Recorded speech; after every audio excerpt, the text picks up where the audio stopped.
Hi, my name is Ilya Sanchez. You're watching 110 Football. You know what, Connor? It's really good to have you back. You know what? Thanks, Vince. It's good to be back. There was just something off about last week. I don't know. You know what? Let's just say Max Bretos, no Connor Kalopsis. Bretos, more like Brett Nose. Yeah, see what I did there? I'm right here, guys. Oh my God. Uncalled for that. That was very rude.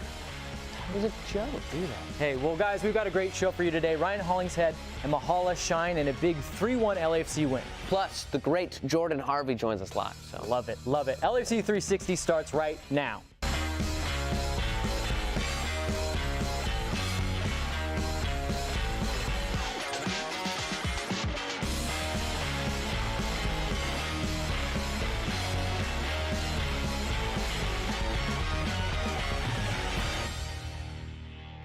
Everybody, what's up? Let's do this. Welcome everyone into a new episode of LAFC 360. We're back after another late Sunday night at the bank. But don't worry, we're not tired yet. Well, Max and I are a little tired, but we'll bring it. We're ready to put on a great show for you guys after a great LAFC win. Here's the group joining me this week from right to left, my right, not theirs. Jessica Black is back, rocking that sweet LAFC leather jacket. Woo-hoo. How you doing, Jessica? I'm good. You guys remember you can get this exact same jacket at LAFC HQ and the app. If you want to look like me, go get it. I'll be dressing like that next week. I think there's an age limit on this Go. on this Ooh. one item. First, I have to hear from Shots him. fired already. And by the way, why is it just me and you are tired, and these two are just fresh I know, as a we daisy? put you, but we put you between two young people, so you got it more. I have an You know, open Max, space I over could here. have sworn there was a couple grays in there Yeah. earlier. It was. By the Very way- funny. I have to paint out the grays, all right? Full transparency. Paint them out with a little stick. Announcing himself as he should, the voice of LAFC, Max Bretos is here. Gomez Fantastic. said yes in a Yes. Max Bretos voice. That's right. Thanks is- for tuning in, Gomez Jr. Come on in. It's going to be a fun show. A lot of good stuff to talk about. Always. And that's the highest form of praise for Max, just to yell yes. Yes. Yes. Good. And Connor Kalopsis is back. I'm back. Back from his wild influencer trip around Austin. My wild influencer trip. That's Get what- weird in Austin? I got They say. Austin is weird. Is There's it? a lot of weird Is it still stuff. weird? That's the Did you leave it catchphrase, weird? no? No, that's Portland. Keep Austin. There's a lot of stuff I just Austin don't weird. Keep Austin weird. Portland weird. They're all, No, everyone, Portland's just weird, but keep Austin weird. everyone they're wants both to. weird. Everybody wants the weird moniker. Not So, LA, we're too cool, bro. No. Yeah, we're way too We're for cool. that. Not bad being a little weird. All right, enough out of you. We got to talk to the chat here. Guys, before we get into it, don't forget to click on that subscribe button, like this video, and click on the bell icon to be notified of all the new videos so that you can always be here live because it's so much more fun in the chat, right? Soccer USA, Gomez. Thickety Wickets is working. Oh, Soccer USA is We'll write him hell a bent note. on getting him in there. we'll write him a note Soccer next Hughes, time. I'll get him on. Yeah. Yeah, we'll write him a note next time. All right, match day 4 is in the books, guys, so that means we have a fresh set of topics and storylines floating around social media. Let's talk about hashtag what's trending. No, it's just hashtag trending. There's no what's. I'll get it. I'll get there. Almost there. What's get- trending? And what was this? What was this like cutting mode? I imagine a hashtag has to like cut through the noise. No, it was like very Cobra Kai kind of. Or All right. Okay. All right, whatever. work on that one. Carry on. All right, so LAFC beats Vancouver 3-1 after what we thought was a weather-laden, lackluster performance. So the offense, we can say, kind of officially broke out in this one. Lots of beer showers, which were very fun to watch. What did we make of the offensive explosion against Vancouver? Was it really an offensive explosion? Yeah, go ahead. Ryan Hollinghead scored 2 goals. I just throw out the topics. I let you go wherever you Don't want. shoot the messenger? No, yeah, go. Hashtag No. explosion. Come at me, bro. Let's go. Again, watching this game, we're getting really nitpicking. We just won 3-1, and we still have 10 points in 4 games. But have we really seen this offense go full throttle yet? That's a I'm not positive. sure. That's a real positive to say that you haven't hit the ceiling. And ceiling feels very far, barely see it. And they got 3 wins and a tie to start the season. With Yeah, a I lot of think goals. We also have to be a little bit careful about making assumptions about what this offense is actually going to look like. We're scoring lots of goals from different places. I'm sure we'll talk about that a little bit later.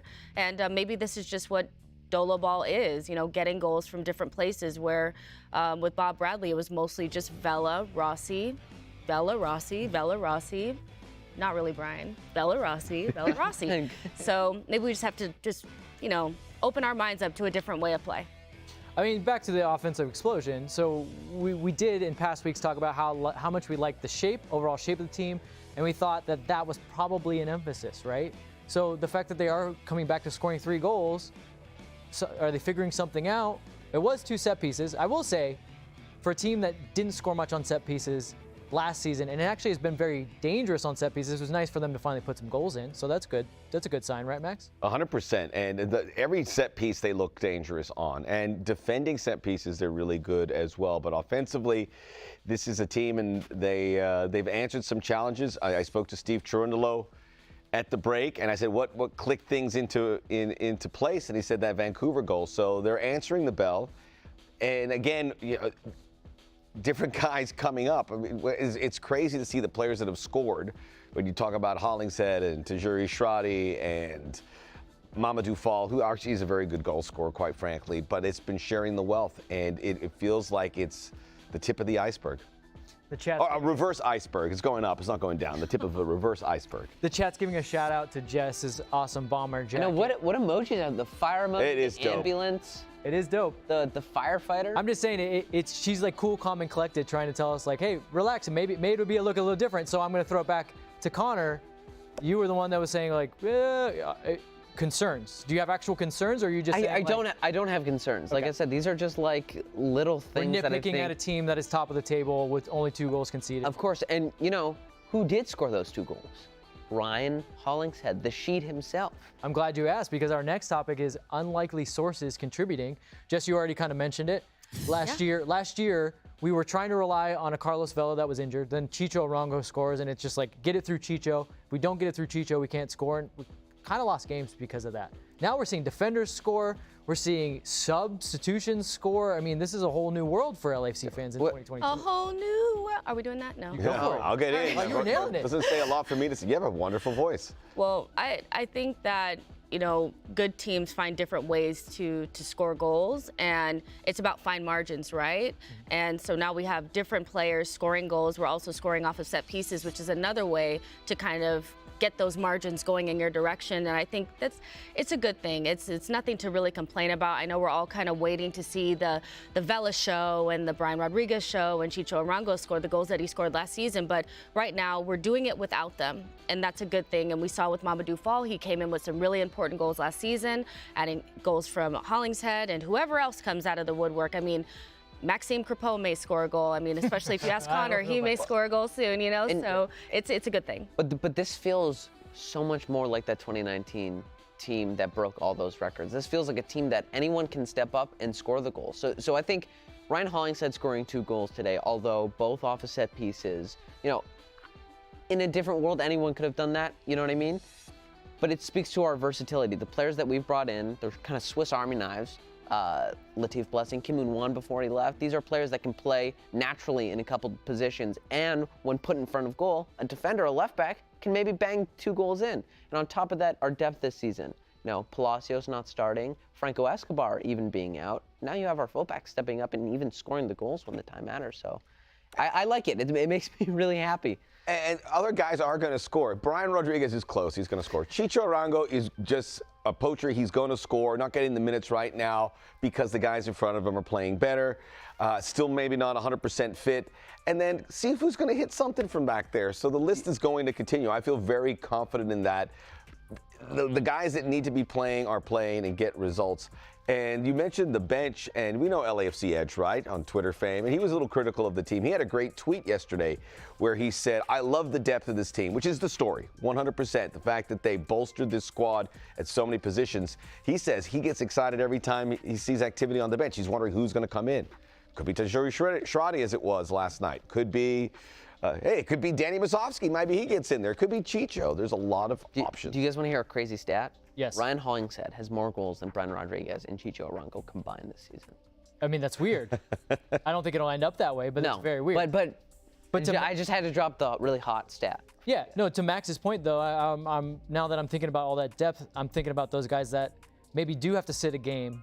What do they now have to do to stay in the starting 11? I mean, that's a good problem to have, but if you're on the bench right there, what are you thinking? When I get a chance, I need to do well. I need to listen to the coach and do what he says. And competition for places is a good thing. Every good team has somebody on the bench that could take your spot at any moment in time. And so LAFC is building a team like that, a winning team, and so there's nothing really wrong with it. Of course, I mean, I see in the chat that people are talking about Chicho Arango and being concerned about him not playing. He's going to have to work to get into that position now, and that's just going to make him a better player and the team overall better. So nothing to worry about. Competition for places, tons of depth. We're building a winning side. You know what I also see in the chat? Chat about my complexion. I'm very tan. I don't know what you guys are talking about. I don't know what you guys are talking about. What do you think? Oh, okay, yeah. Why don't I go ahead and move us along? Speaking of Max, Chicho, wait a minute. Soccer, you say, this is why I feel good on Sunday. Don't listen to Vince. Every Sunday, former rugby player, I go to Ocean Park there in Santa Monica, throw the rugby ball around for 2 hours, get a good run, jump in the Pacific Ocean, and then I'm like, and then I get into the game. So that's where I get a little It's the Max Bretos life. So do I. I love it. It's my Sunday tradition. By the way, Hollingshead almost had a hat trick. he did almost have a hat trick. That would've Almost been had crazy. two exactly same goals off corners, which would have been incredible.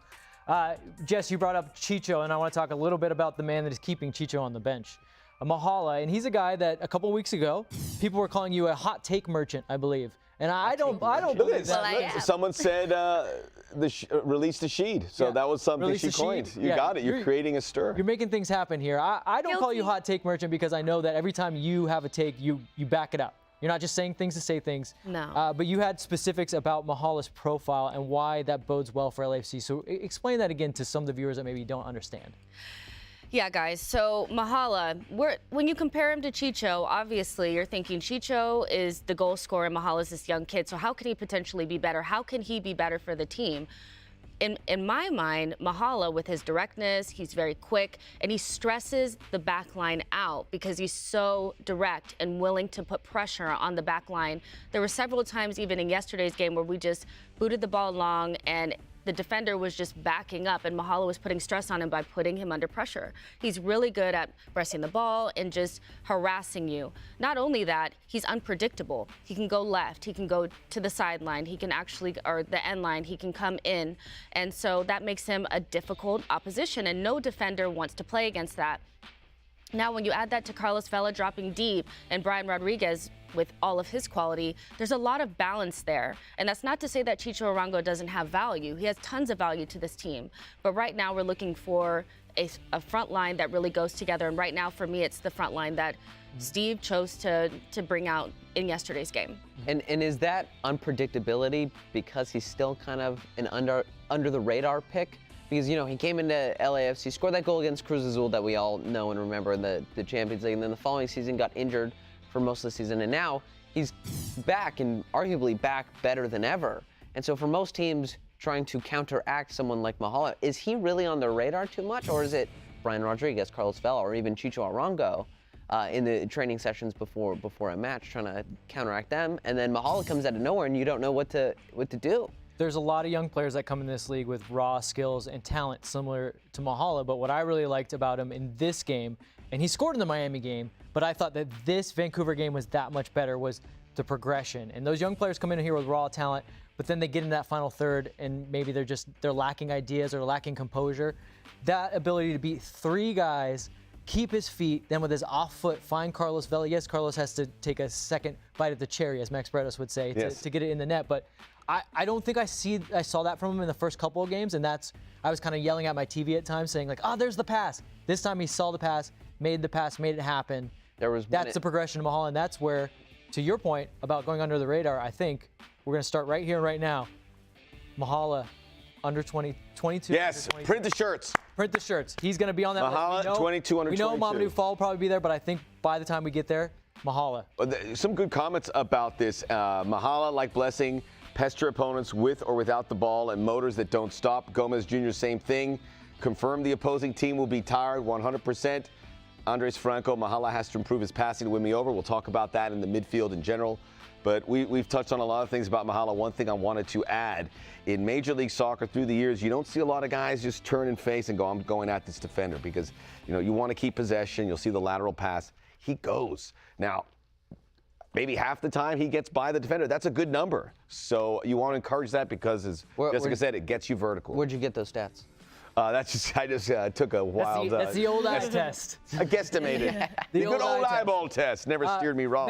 Max tipped the next topic a little bit because despite how well our defense is playing, and then surprises like Mahala, we're still a little bit, I don't think the word's concerned, but we're still waiting for that midfield to really click.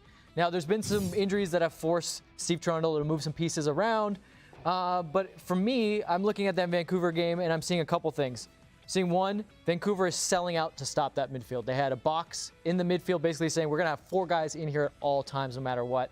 2, center backs having some difficulty finding their midfielders. And so 3, I'm wondering, were guys just a little too stagnant? Are they not creating angles? What was the biggest takeaway and why the midfield looked not quite up to snuff against Vancouver?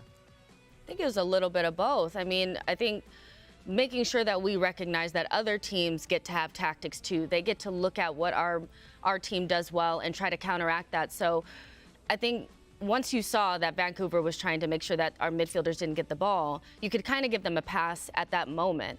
But as the game kept going and we're kicking it over the top and, you know, we're trying to bypass midfield, at some point they need to figure out a way to get into the game. And I think they did that, but maybe not to the extent and the quality that we expect from Ilie Sanchez and Sifu in particular. I do think that, you know, the game state and having to move Kellen Acosta out of that midfield had some repercussions there, but it's not exactly what we want, but we have to remember that other teams get to have tactics too. We have to figure out a way to get out of that. And I think we did. There's also 30 games left in this season, and look, I can't tell you for certain that it will be better 30 games in, but I have a hunch that this team, as they play longer and longer together, will gel a little bit more, and these little problems won't be as apparent. They're getting a lot of looks. They're getting a lot of looks from teams. So I think, as Connor pointed out, you'll get used to it. This is a tough one to crack, this Whitecaps formation, and it forced them to come and approach it a little differently.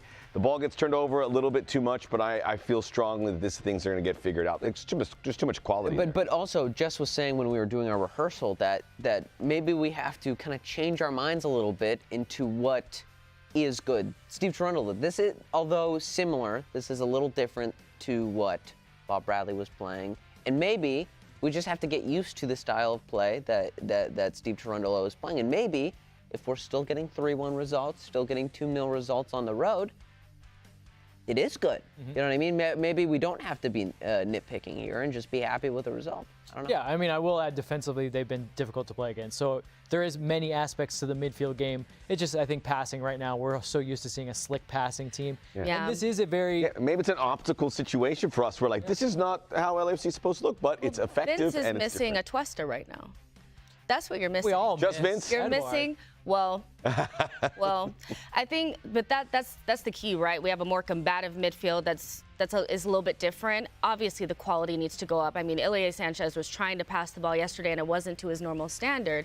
But I do think we have to make sure that we remember that Steve Trundle might have a different idea about how LAFC is going to play moving forward. It may not be as slick. We may have a combative midfield that wins the ball and just gets it to our front players as soon as possible. So let's just be open-minded about that. But yeah, quality needs to definitely go up. All right. Well, a bit of news happened. We got to talk about it as a rumor last week's show, but now it is official. Kim Moon-hwan has joined Chungbuk of the K-League.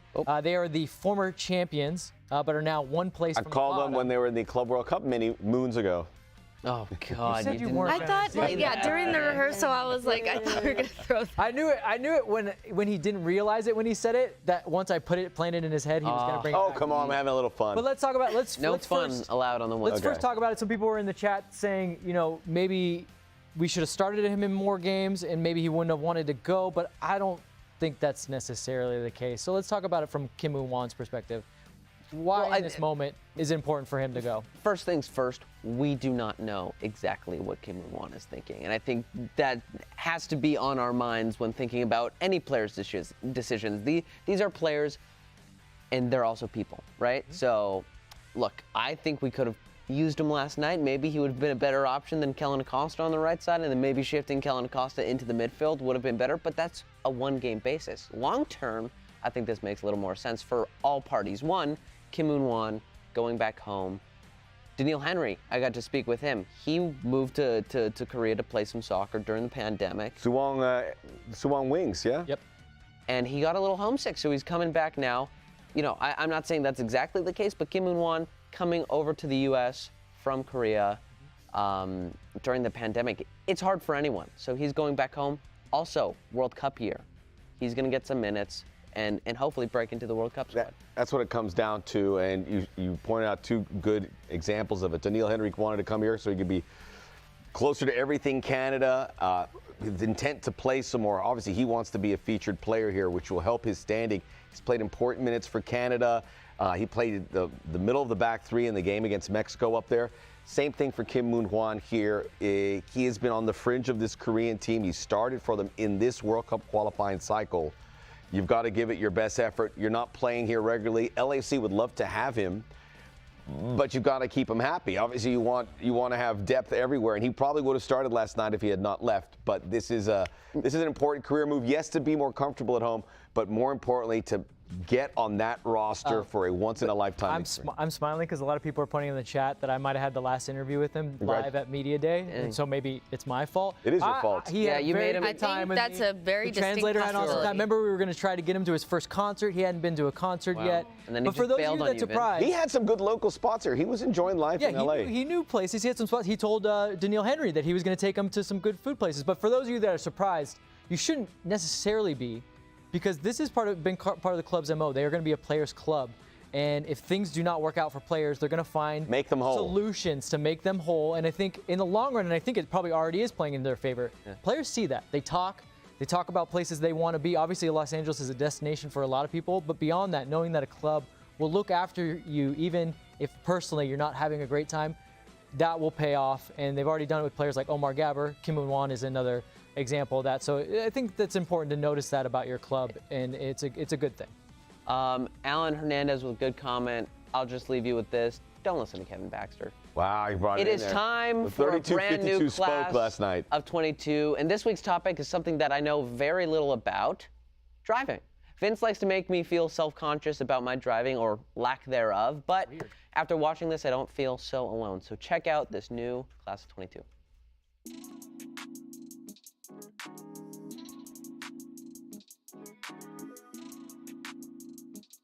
The worst driver? Mahala. Mahala, bro. Mahala is the worst driver. His parking's like in 2 lanes every morning. Tomas Romero. On Mahala. Oh, yeah, I could definitely see that. Mahala. I've just heard Mahala is a bad driver. I've never seen it, but multiple people have said that out loud, and I've kind of just heard that, so I'm gonna stay away from him. Mahala. So I think I'll give it to Mahala, yeah. Everybody says he likes to park in 2 spots. Yeah. I never been anybody's guy, so I don't know which one is the worst or which one is the good. So I think the unanimous vote was Mahala. That was for worst unanimous. driver. And I like how Mahala was like, you know what, I don't know. I don't know who is the worst driver. You guys, though, who's the worst driver amongst the 3 of you? My wife would say it's me, but I have an immaculate driving record, so what can I I tell don't you? really have any tickets or accidents, so it's going to be you when you eventually get your license. Yeah. Yeah. We just some You crazy are gonna. stuff. You're not driving at all yet? Not yet. Why not? I'll get there. How do you get around? Driver? Uber. Uber? Nice. Oh. He's a modern man. Have an electric bike. Or one of those Lime Stop scooters. it. Stop trying to make the electric bike But happen. I wanted to It's say over. welcome Boris to the chat. I can see it's a big moment for you. Welcome, Boris, and we're about to welcome in someone else It's a big spot. right now. Yes. Let's transition from the class of 22 to somebody who is part of the class of 21. Fresh off his pregame studio show debut, LAFC fan favorite Jordan Harvey is joining us on the show. Jordan, are you there? Oh, there he is. Whoa. There he Special is. guys? Jordan Harvey. Our show himself. just got immensely more handsome.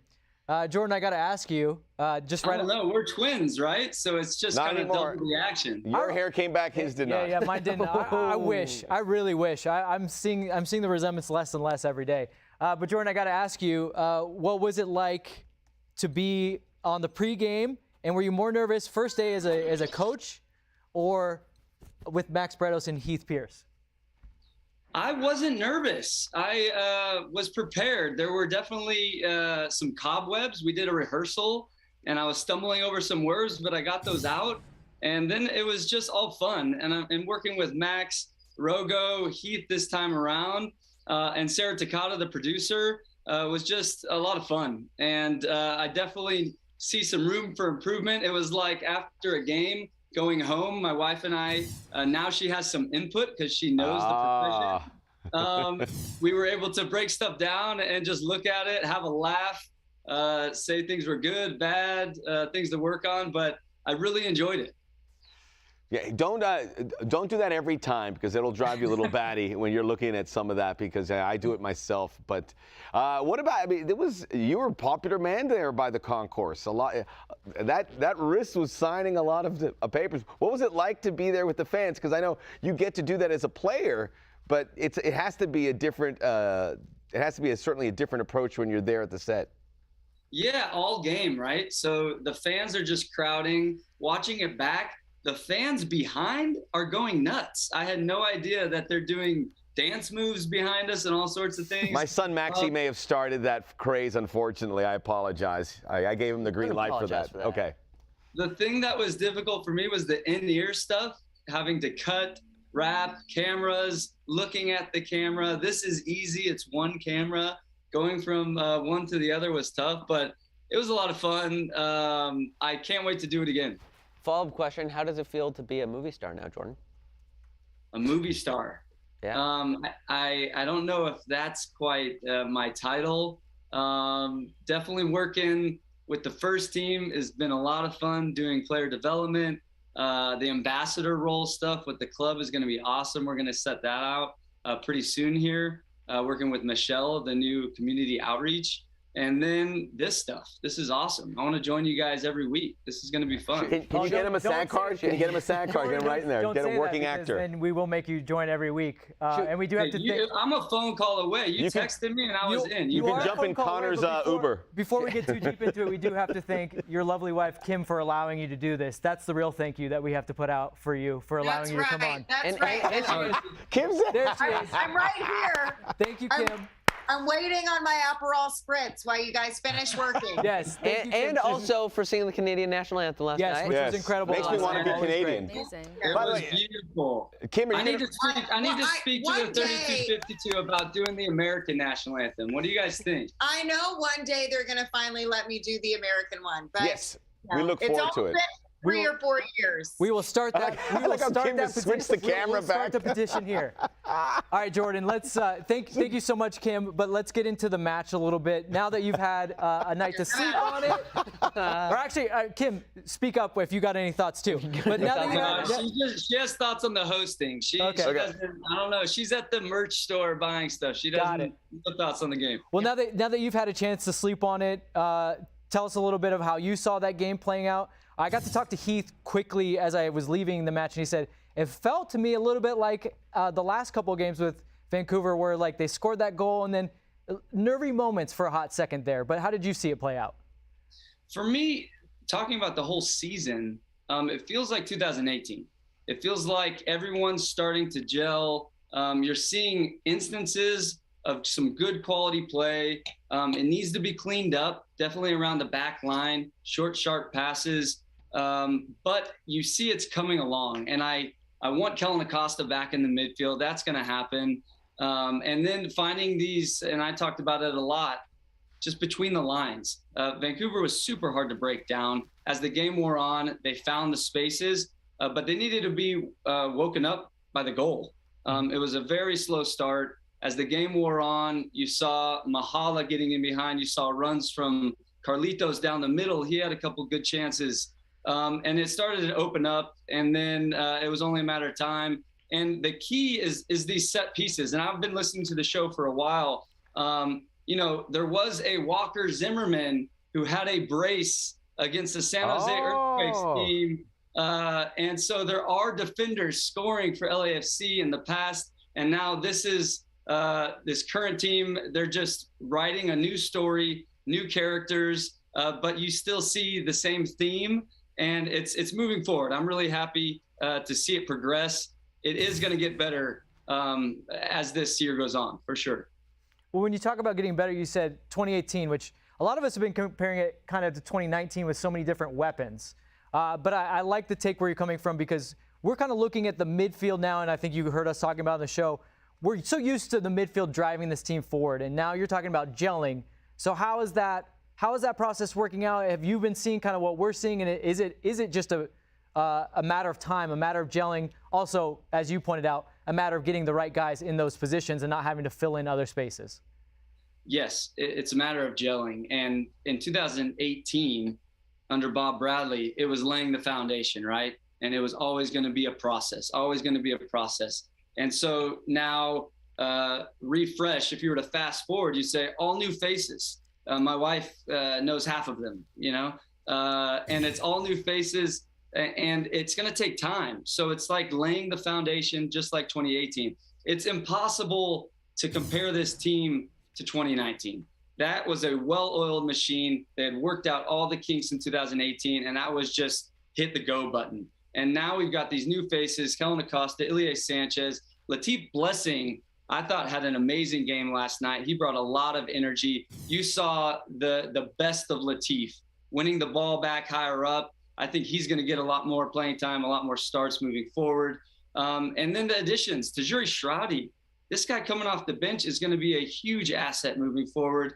But we talked about the depth. I think the success that we had in 2018 and 2019 was the depth. We were able to throw guys in, Josh Perez. We had Diomande, Arena, Christian Ramirez. I mean, talk about striker options. So we have had the options, and that's what's going to be the key to our success. You talked about Escobar possibly coming back in next week. Cheeky didn't play this week, but he's going to be a constant moving forward in this season. Hollinghead, so versatile, left, right. He could play wing back. It's going to be awesome. And then we talked about it on the broadcast, but Eddie Segura is like, he has my heart. This guy has a heart of gold, an amazing person, and he's going to be like a top signing this summer coming in. So it's exciting. It's definitely not a finished product, but you see glimpses of it, which is really promising. You know, Jordan, I could listen to you talk for hours, I think. Just being completely honest. It's a good listen. How much time do we have? We could. I can watch your scenes and your acting, Connor. Yeah. Every day. Every day. I love these things. Well, maybe we could do a trade-off, Jordan. If you what is going on right now? Help, maybe you give Connor a little, soccer commentary help. We could do a little trade. There you go. There you go. Does anybody else have anything for Jordan? Yeah, I have a question. Go for it. Speaking of glimpses, I wanted to ask you about Brian Rodriguez. He's somebody that's shown a lot of glimpses over the years, and he's an extremely talented young player that probably hasn't hit the heights that we've all expected him to. If you had to give him one bit of coaching, what would you give him to take him to the next level? So for me, when he got here, playing behind him as a left back, it was always for me the positioning, the defensive shape, willingness to work. It was never necessarily the 1v1s in training. You could see it, and now you've seen it more and more on the field. This year, especially in preseason, you saw it early. There's something that switched. And I talked about it on the broadcast again a couple days ago at training. He's doing his curls in the gym. He likes to do curls. I'm talking to him about what has switched. And for me, he's raised his level this year. His intensity attacking in behind, defensively, he's working very hard, getting into good spots. And so when I asked him, I was like, man, you're playing much better this year, being honest. What's been, the change? And he said, Steve Cherundolo. He said, under his guidance, it's really freed him up. It's given him the freedom to really express himself on the field. And in turn, defensively, he's willing to put in the work. And so I think you're going to see good things from Brian this year. I think this last game wasn't necessarily his best of the season. I think he's had a really good start, but this one was probably fourth best, I would say. But moving forward into the season, I think you're going to see some special things. It's not a coincidence that it was a tough game for him going against Tristan Blackman, who knows him very well. And you saw Tristan. I thought Tristan had a really good game. He was really aggressive out there, obviously got the goal. But there were moments that he chased down Brian and did well. Well, Jordan, Connor said that we could listen to you for hours, and we could, but we'll be very much in trouble with your wife, so we are going to let you go. Yeah. It's been so great to have you. Yes. You bring us, a player's perspective, a coach's perspective now, and on top of it, a broadcaster's perspective. So thank you so much There you go. Yeah. Party's gonna get There we started. That is an Aperol. There we go. isn't it? Enjoy some well-earned days off. This is the retired life, guys. This is nice. This is nice. It's a good life. Thank you for having me. Looking forward to coming on again soon. We appreciate you, Jordan. Thank you so much. Yeah. Thank you, Jordan. Guys, you can catch Jordan all season long on the local LAFC broadcast on KCOP 13 with, of course, Max Bretos. Yeah, it was great to see, as someone mentioned, I miss the Harvey Beta Shore combination. I know. From the beginning, the foundation. That's what Jordan Harvey You brings. sound like a vampire from the beginning. From the beginning. So every week there's so much going on that some pretty cool topics fly under the radar, but that's why you have us to keep our eye out and shine a light on some of these awesome topics. So here's what we missed. I See You. Fun segment. It is a fun segment. It isn't. Because you can go anywhere with it. You can go Doesn't necessarily have to be on the field. You can be Jess, anywhere. I will let you go first. Yeah, so my ICU is John Thorrington's recruitment. I think the recruitment has been outstanding, and just writing down in my notes, Hollinghead, you guys, I said it. You did it. You got like 3 comments there. Boris said Holland-Sheed killed Okay. yesterday. All right, loves it. Hollingshead, sorry. you can call him 2 Rashid. goals. Rashid Wallace. Maxime, transformative. Sanchez, solid. Escobar, good before his injury. Daniel Henry stepping in for Mamadou Fall. Kellen still finding his feet. I mean, that's 5.5 out of 6 players doing really good. Tajuri Shroudy obviously coming off the bench the other day and getting a goal off a set piece. I mean, this is what you want when you recruit, and you can tell that there was a clear plan, a clear emphasis on depth and quality, not just one or the other. And now we're a team that looks so strong. And I mean, hats off to John Thorrington and his team, because it's been excellent. Legit, I don't say this about like a lot of teams because I hate it when people like try to read body language and stuff like that, but it does actually seem like they really like each other too. Yeah, I mean, that's Which is a good thing. Yeah. You like when I know, but I'm just saying, like everyone, because yeah, when things are going well, it's easy to say they look like they like each other, but they really, the way they celebrate. I wonder if anyone can tell that we all don't like each other. Yeah, we all have they can tell. We all have separate dressing rooms. Max, what is your ICU? We all saw the shirt that was worn by Will Ferrell during the Portland game. He was there in the director's box, and it was the Barack Obama style Hope shirt, but it said Paul on it. And now Paul had one last night with Will, and people were going crazy. All the players had the shirts on afterwards. Ryan Hollinghead in the press conference was addressing it a fair bit. Everyone loves team security, Paul, although we're never going to hear the end of this, and it's going to only get worse when I do this. But I got my look at that in all its glory. Does anybody in the chat want this? I'm considering maybe. You're going to get giving them it a away. new one, though. Giving right? it away? No, or are you? I'll gonna buy give a new them one. I don't know if there's people. You're going to give them the shirt off your back? the one off your back. Do people have the one on my back, or should I get another one? What You cologne should do you get have them on? a new What does it one. smell like? Cologne, I have Fresh Yves or Saint Laurent. must? Oh, not Dracar Noir? No, Jacquard. Not musty? Back in my day, the Jacquard Noir, you get it for 25 cents and they'd spray you. It was Wow. it was very bad. When the JD Wallace. Well, there you go. We love Team Security, Paul. It was great to see the reaction there at the stadium for this shirt. It's cool, very nice cotton, and all made within our 3250. Gomez Jr. I genuinely got scared thinking that there was nothing underneath that jacket. Craig I is know, I've asking been where worried. you get the shirt. It's at club.football.club on Instagram if you want to get the shirt. I'm actually wearing Clubfootball.club. another of his shirts. Look, the LAFC community, as I've shown on some of these shows, has so many great shirts, so many great creative ideas. And so my ICU is actually kind of another shout out to the community. It starts with you guys in the chat. This last 110 Football Instant Reaction post-game show was the first time that we got to have not just a great chat, but people behind us. There was 20 to 30 people the entire show. They hung out with us. They were part of everything that we do, all the segments. They were shouting out answers. They're really funny. Some of them were giving Optically, it looks me amazing. a little back and forth. They were keeping me on my toes. This wouldn't have happened, one, without you guys in the chat really getting us involved and pushing us over the top. But it's just such an awesome thing to be there at the bank. And now when we do our shows, we can be a community. We can be all together. So, hey, April 17th, LAFC versus SKC. Get some tickets. Come on out to the 110 Football hangout. We need like a name for where we hang out. But it's right under the free play sign on the HQ side. We should do like an like an Instagram story where we can have people like ideas for what the hangout area should Come hang out. We'll put you on the mic. We'll put you on camera. We want you to be involved, so don't be shy. Give you some free stuff.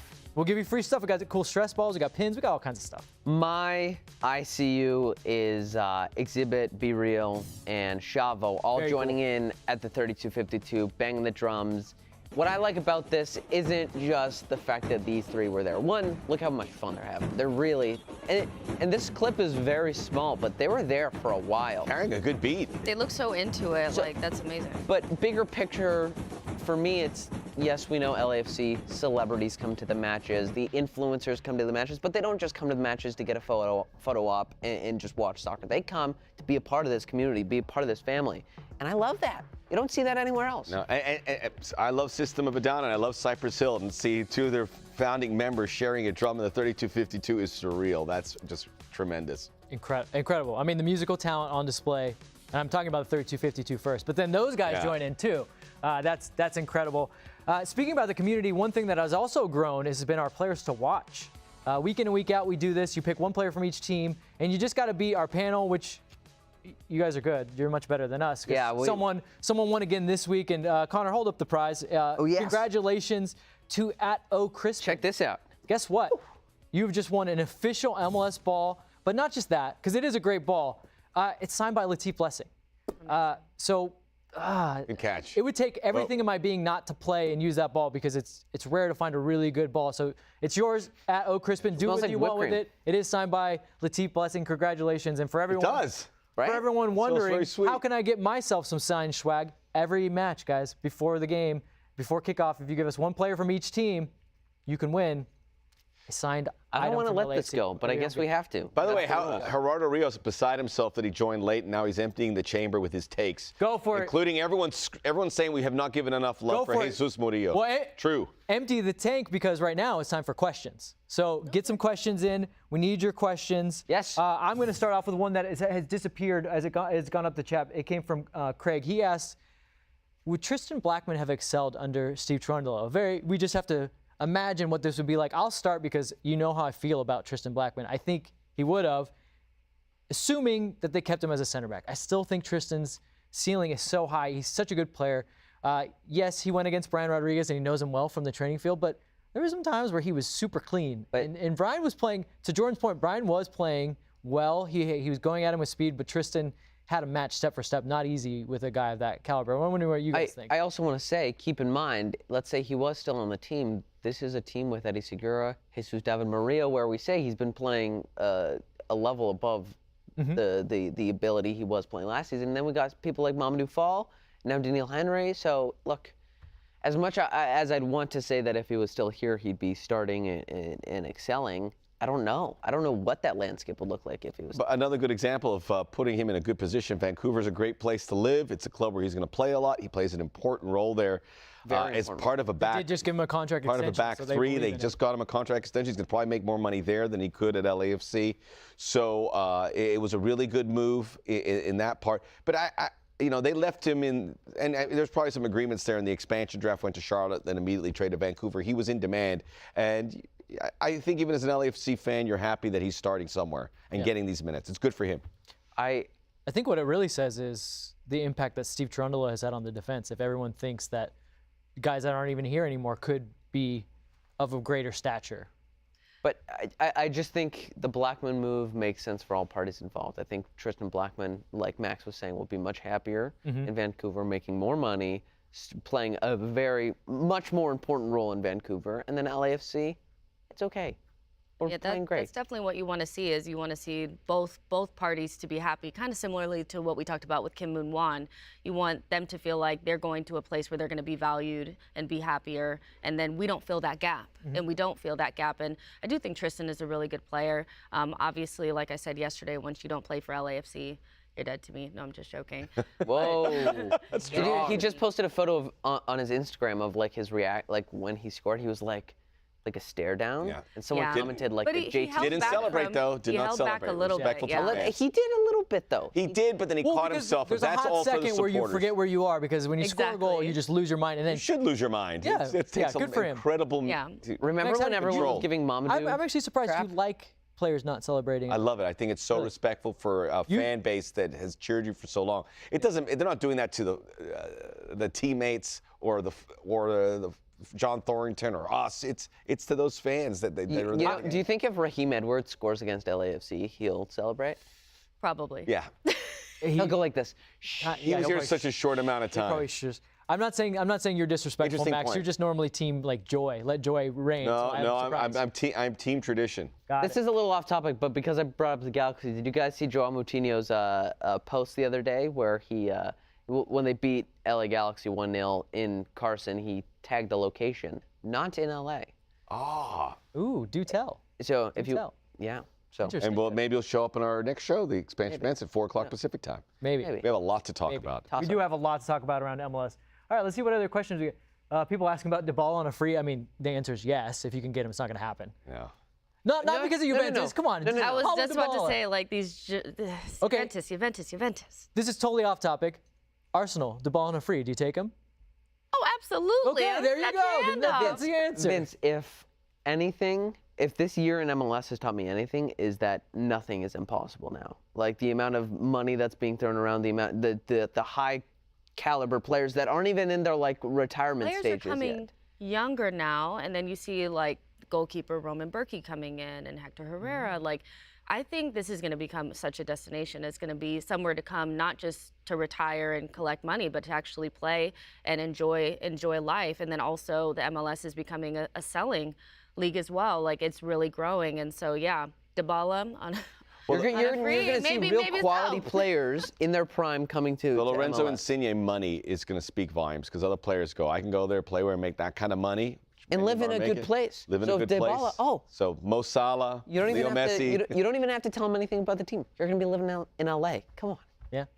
That's the selling point right there. Diminutive, left-footed playmaker scores. Is that Carlos Vela? Lorenzo Insigne has opened the floodgates. Let's go. Yeah. I saw a question about where do you think Segura will fit in once he's healthy, because it's a really good question because it's going to be a dilemma. I still think Segura is like the most exciting combination that I think would love to see.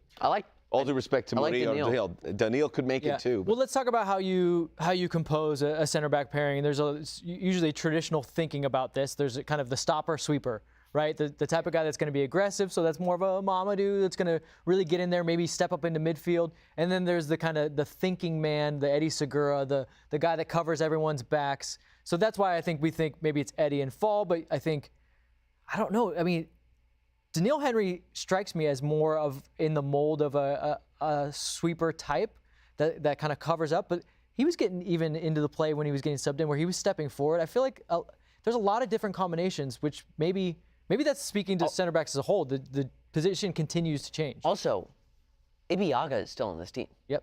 What? Yeah.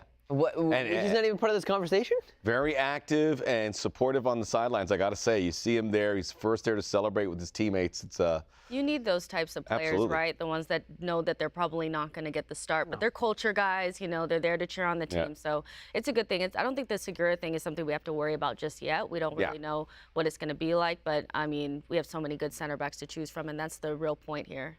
Last one, we had a question about the configuration of the midfield, and I want to bring this up because Jordan talked about how much he liked Latif in that game. So the question was, is Latif now your starter with Ilie Sanchez and Kellen Acosta? How would you configure a midfield, and how do you think it changes? I think that's a fair shout. I would, if Latif goes into the starting 11, I would probably replace Sifu with Latif Blessing. Sifu, who will be joining. Actually, that was another question. How many people are going away? Cheeky, Sifu, Daniil Henry, Maxime Crepeau, Kellen Acosta. Sifu and Cheeky obviously have to travel the farthest, going to South America. Their final game is on a Thursday. Then we play in Orlando on Saturday. Latif definitely starts the Orlando game. Yeah, I think regardless of form, you would probably not be starting those guys just to keep them safe. Yeah, that makes a lot of sense. April gets busy too. There'll be games. Well, as we've seen, we will need every single player from top to bottom in this roster. We've seen it. It's only 4 games into the season. Yeah, and it's almost like John Thornton and his team knew that we were going to need all these players. Because at first it was, remember you said, when is Daniil Henry going to get some playing time? When is Hollingshead going to be able to play? Now we know. Yeah, they're playing now, so makes a lot of sense. He stocked the cupboard. Yeah, for sure. Steve just got to do the rest. All right, thank you guys for the questions. It's great. We love getting your questions. But now is our time where we get to pick the topic that we want to talk about. It's time for stoppage time. Each one of us have prepared a topic that we are very fired up about. We can go about a minute on it. And the voice of LAFC, Max Bretos, is the first up on stoppage Is that the voice time. of LAFC? Voice, it is. Good voice. I just love saying it. Yes. Well, I appreciate it. Thank you very much. And it's the TV voice because we have Dave Denholm's the radio voice. You're correct. So that's why. Well, if Dave was in the room, I would specify. But you're the and you only can call voice him of the voice LAFC. when I'm not in the room. Got it. Fair.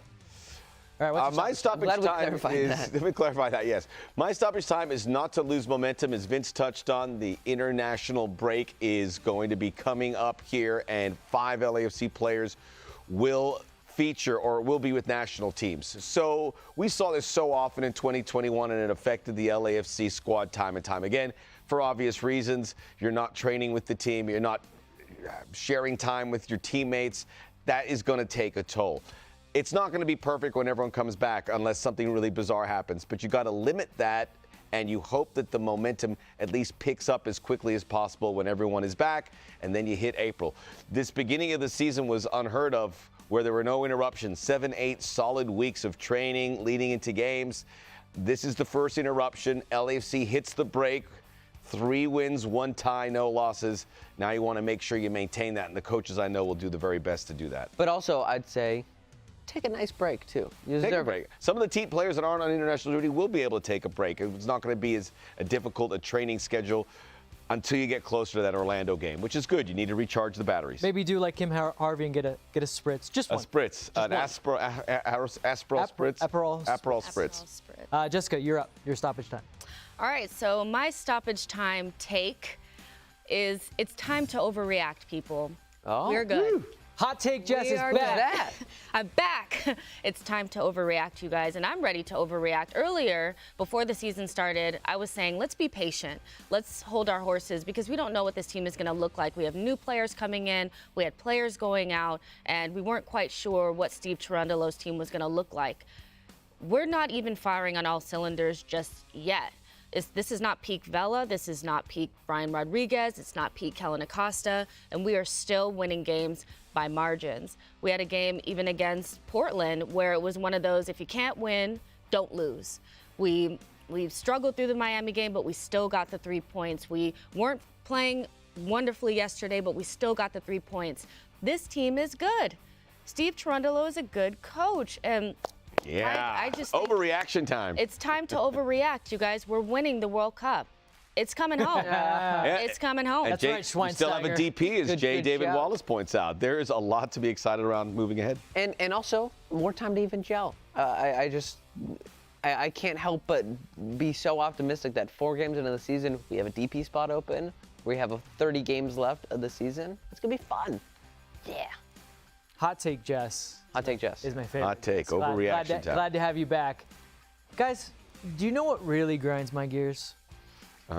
Connor's cold opens. Yeah, cold opens. I'm not a fan of. My voice? You know what I really hate on the soccer field? A shot happens, a goalkeeper does the feint dive, and then runs at his defender, starts screaming at them. I hate that. Tim Howard was the king of that. Tim Howard was the king of that. And you know who's taking his place? Brad Guzan. I hate it. I really hate it. So my stoppage time is this, the flip side of it. It's Maxime Crepeau. In the 91st minute last night, Daniil Henry made what was a pretty routine block. It's 3-1. The game's probably ended, but there was a little bit of a nervy moment. He makes a block, and immediately Maxime Crepeau jumps up with the same passion of a Brad Guzan yelling at his defender, picks up Daniil Henry, pats him on the shoulder, dapping him up, like pumping up the crowd. I love that. That sets the tone for this team. Maxime Crepeau is setting the tone for this defense that has only conceded 2 goals this season. Both of them a bit fluky. One, a set piece that deflected off the bar, and Tristan Blackman first to it, although offside? Might have been offside. No. I think he was okay. Jimmy Chara, obviously, with that bicycle kick, but the tone of this defense, they're together, they celebrate each other. You love to see that. I like that so much more. I know not every goalkeeper has that because it's a different kind of personality. Maxime Crepeau is a big personality, but I love the way he's using it. He's using it to raise up his team instead of chastise them, and I think at the end of the day, that will be best for everyone because there will be a time when Maxime Crepeau will have to make 7 or 8 saves for us. And there'll be a time where he has to chastise somebody. Yeah, You'll have to, it works. But you know what? They'll have remembered how much he pumped them up. Good times. If you told me that 4 games into the season, the only 2 goals that were scored on us was a bicycle kick and Tristan Blackman, I would have been okay with that. You know what I mean? Those are Who would have said that to you, by the way, after 4 games? Connor from the future. Speaking of which, my stoppage time is Tristan Blackman scoring a goal on us. Look, if we didn't end up winning this game, maybe my stoppage time would be a little bit different, but the fact that he scored 1 goal. We ended up with 3 points. I'm actually kind of happy that he scored a goal on us, if I'm going to be completely honest. I still love Swaggy T.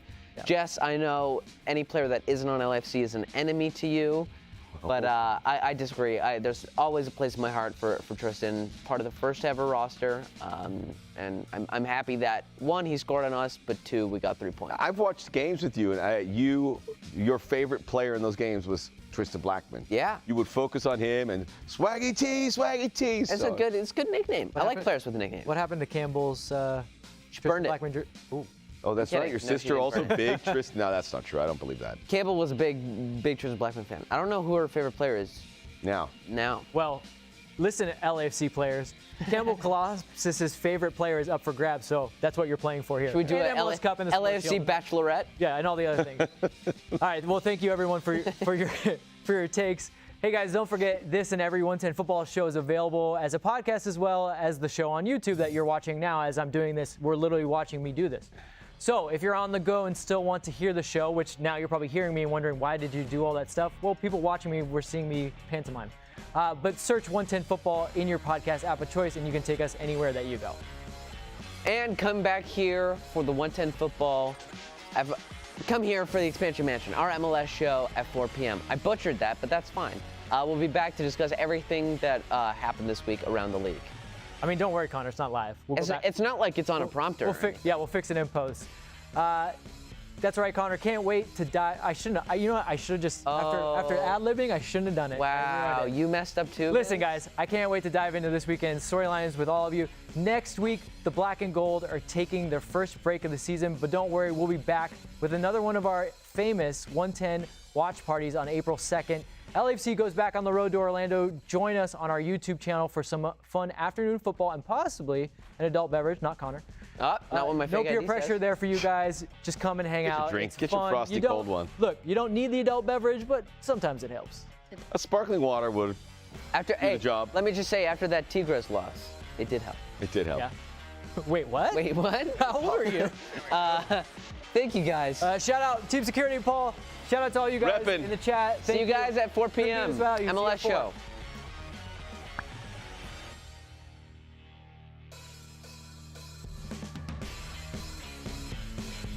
Hi, Latif Blessing. Subscribe to 110 Football.